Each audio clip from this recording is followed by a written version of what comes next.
Chapter 13. At Play in the Fields of the Lord. Ev returned with Dave and Vanessa to the river that morning, and for the first time in 2 days, Dennis and I were alone, and the atmosphere was one of calm. I busied myself sorting through and arranging the equipment. Our campsite was again spick and span.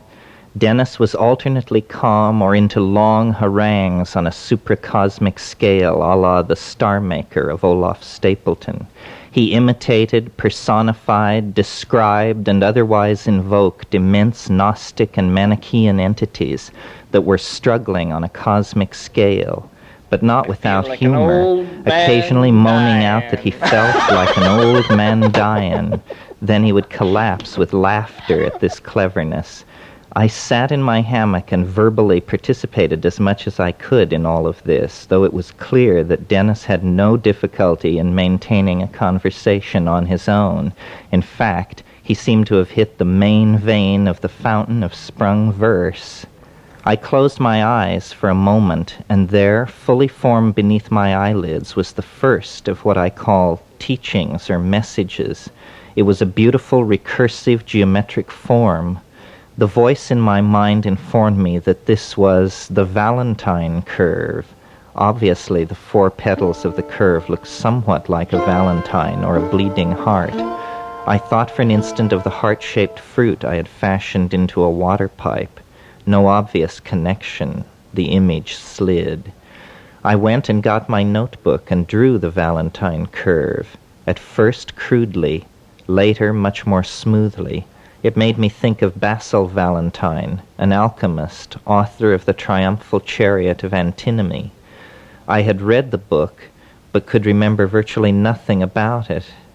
I thought, too, of Valentinius, Alexandrian Gnostic of the 2nd century, and his doctrine that the material world was the condensed emotion of the errant Sophia, who had selfishly created a universe without undergoing any union but with herself.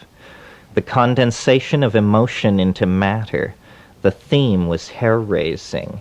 It was the theme that had brought us to the Amazon, and alchemy was the gnosis of material transformation. Clues seemed everywhere.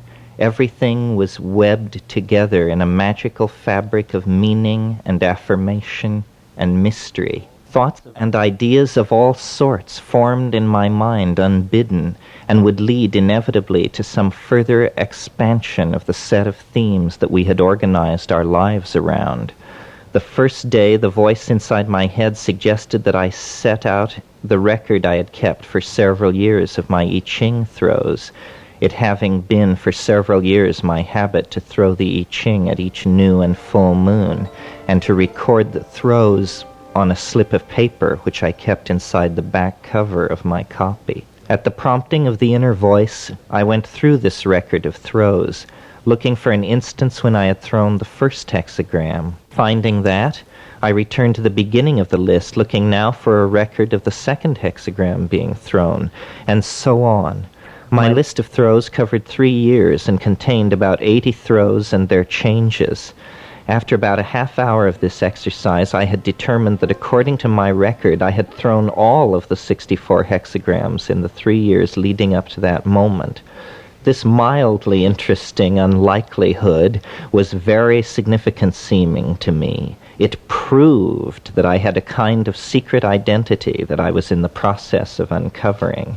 It proved that I was somehow a reflection of the microcosm and had been chosen somehow to be in the situation in which I found myself. I was extremely agitated at this personal verification of the ordered pattern whose design I was discovering everywhere in my life. I composed myself, and then, at the strong prompting of the inner wave of understanding, I quietly burned the record of my I Ching throws. It was a very uncharacteristic thing for me to do. Dennis watched all of this and then delivered himself of but one of the many riddles that he was to propound over the next few days. What can you do with a hole in a stick that you can't do with a stick in a hole? He bellowed across the sandy expanse to where I stood by the fire. The answer involved the idea that a pipe was the vehicle of dimensional travel, and that was what you could do. And thus the first day of the reversal passed. A reasonable conclusion would have been to suppose that Dennis was toxically schizophrenic and that we should leave the Amazon. What muddied the water considerably was me, because I was comparatively normal except for one thing. I insisted that everything was all right and that Dennis somehow knew exactly what he was doing. It was okay, I insisted. He had done what he set out to do, and now people should try to relax. The reason I felt this way was because it had become very clear that though I had not known anything about how he had done the experiment or the theory, that from the dawn moment when we had piled out of our hammocks to look at the mushroom, something was very bizarre about me. Something had happened to me, it was true. I was in a very strange place. It was because of having close contact with the thing that was like a teacher. It let me know things. Beyond any possibility of argument, I knew things which I couldn't possibly know. Eve had gone through the experiment, but nothing at all had happened to her. The other people seemed very distant. They couldn't understand at all what was happening and preferred to reject us. Everyone behaved oddly. Everyone thought everyone else was crazy, but everyone, relative to their own normal behavior, behaved very oddly. The main thing the teacher said was, do not worry because there is something that you have to get straight about. Your brother will recover. Your companions will take care of him. Do not worry, but listen. You have to get this down.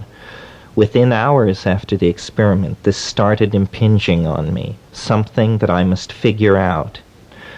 The next morning, Dennis seemed to me slightly more down to earth, but to a degree so slight over the day before that it was a matter of opinion whether he had made any improvement at all.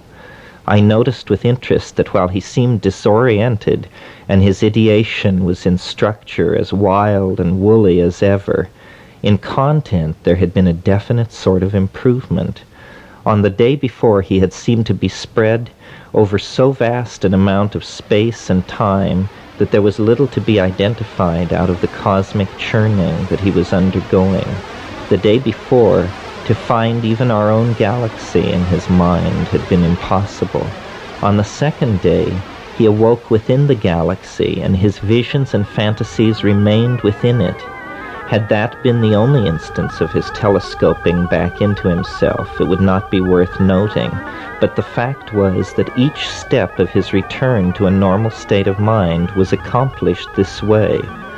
The day after he reached the confines of the galaxy, he entered the solar system, condensing through its planets over several days until he identified only with the Earth.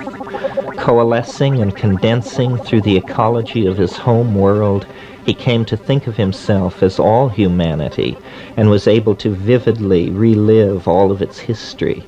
Later still, he became the embodiment of all the members of our vast and peculiar Irish family. Again later, he was resolved down into only our immediate family, and from there to the resolution of the dualism involved in the question as to whether he was Dennis or Terence. And finally, and thankfully, he came to rest with the realization that he was Dennis, returned from the edge of the universe of mind, restored and reborn, a shaman in the fullest sense of the word.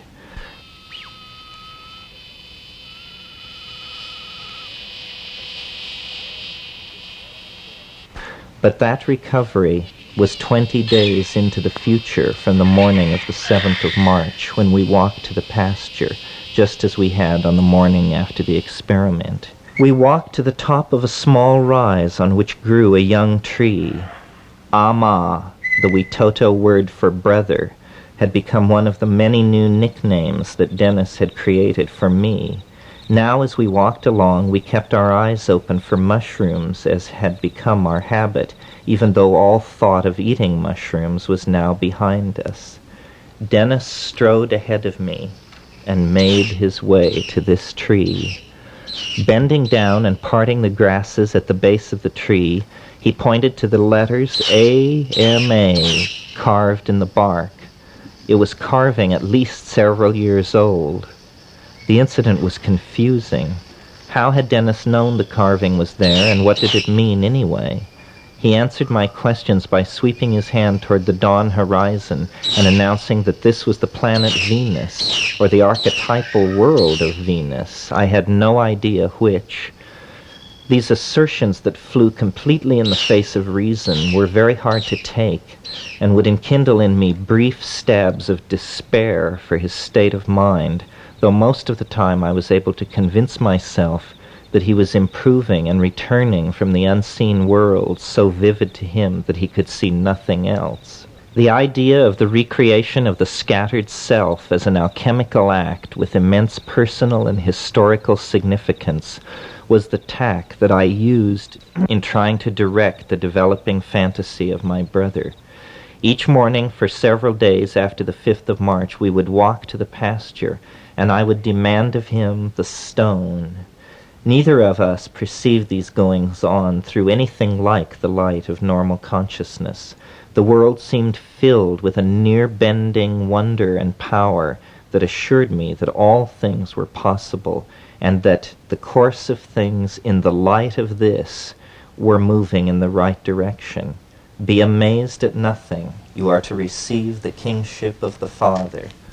I watched my own understanding of the connections between what we were doing and classical alchemy move by vast intuitive leaps to implicate Gerhard Dorn, Robert Flood, and Count Michael Meyer. The 36th emblem of Meyer's Atalanta Fugiens is a wonderful visual pun that connects the cube of Stropharia cubensis with the UFO, the hyperobject seen in the sky. It was an image that was constantly before me through those times. John Dee, with his scrying stone and the hieroglyphic monad, is mixed up in the same set of images. Why? Did this circle get deeper into the mystery than did their contemporaries and competition?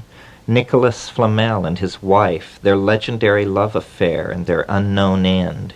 Mutus Liber, a couple working at a furnace. It almost looks as though they are drying mushrooms. Just how sophisticated did alchemy become before Enlightenment science scattered the adepts and rendered their control language inoperable? So that in the pasture each foggy morning, when I demanded of Dennis that he give me the philosopher's stone, it was both pressure upon him to reformulate his consciousness into a unity, and a thing which served as the focus for the transference potential that was so intense as to again and again threaten to engulf us. Not sleeping, being awake constantly, I was in the world of the developing situation at La Chirera, but also in another world into which my brother had become psychotopologically enmeshed, a world of a dimensional vortex, beyond which seemed to be eternity, the land of the dead, all human history, and the UFOs. It was a world whose unseen cybernetic chroniclers spoke telepathically in our minds and revealed that we and all humanity were in the act of becoming once again able to go between these dimensions and our own, to re-establish the eschatological shamanism lost scores of millennia ago. At one point I picked up a stick, and in the sandy lateritic soil of our living area I scratched the shorthand symbol for and. I called it the ampersand, and for me its binding fold in one corner of a quaternary structure was very satisfying. I began to imagine this symbol as the symbol of the hyperdimensional condensation come UFO. I spoke of it as the ampersand for several days. Then I called it the eschatron. This I imagined as a basic unit of time. The combination and resonance among the set of eschatons in the universe determined which of the possible worlds allowed by physics would actually undergo the formality of occurring. I also imagined that at the intuitively given end of time, all the eschatons would resonate together as a unity and thereby create an ontological transformation of reality. It was at this time that I had the first faint stirrings of thoughts that were to lead eventually to the quantified wave hierarchy of time that is so thoroughly discussed in The Invisible Landscape. These early intuitions bore no resemblance to the final theory, good that they did not, for at that time I would have been completely unable to understand the theory that I was finally to propound. It took years of reading and self-education to keep track of the things that the internal voice was saying. It had a holistic and system-oriented way of approaching things that did seem to be slightly of another order, not enough to be alarming, but enough to again and again remind me that the ideas I was producing were coming fully organized from somewhere else, and I was nothing more than a message decipherer, hard-pressed to keep up with a difficult incoming code. Occasionally I would seem to catch the mechanics of what was happening to us in action, and from such experiences I concluded that whatever it was that was happening, part of it involved all the information that we had ever accumulated, down to the most trivial details, so that it seemed that something with overtones of being from outer space or from another dimension, was contacting us, and doing it through the peculiar means of using every thought in our heads to lead us into telepathically induced scenarios of extravagant imagining,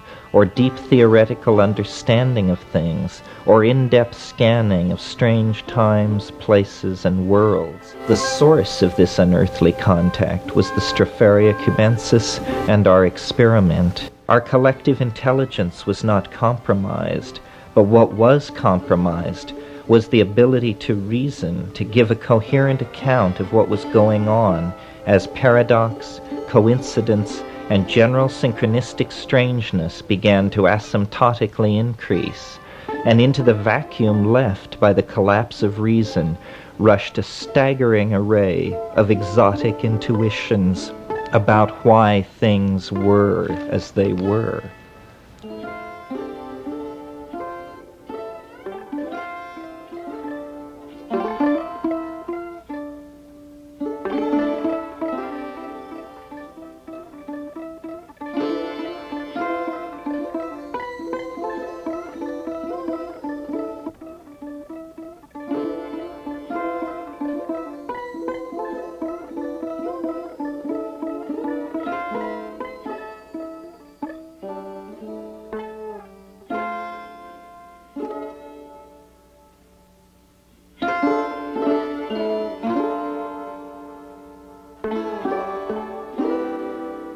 On the morning of the third day following the experiment, shortly after breakfast, Dennis announced a new teaching. This was that one could see any point in time by closing one's eyes, visualizing an 8, turning it on its side so as to approximate the sign for infinity, then mentally sliding the two closed rings over each other to form a circle, then shrinking the circle to a dot and thinking the word please and the target point in space-time. Usually I knew not whence these images came to him. However, this time I was amazed, for I recalled with perfect clarity that 6 weeks before, shortly before I left Vancouver, British Columbia, where I was then living, I had gone to a dentist as part of the standard pre-travel tune-up. While in the waiting room, I had read a several-months-old journal of some Canadian Education Association. In that journal, which I had not discussed with anyone, was an article, very short, about teaching machines and very young children. The picture this scenario with which the article opened, it may have even been called Picture This, was of a child looking at a figure 8 on a television screen, rolling it on its side, squeezing it together, etc. It was a bit of media flotsam that my brother, or something working through my brother, was able to lift right out of my mind weeks after I had forgotten it, something able to refashion and use the image in whatever absurd way that it wished.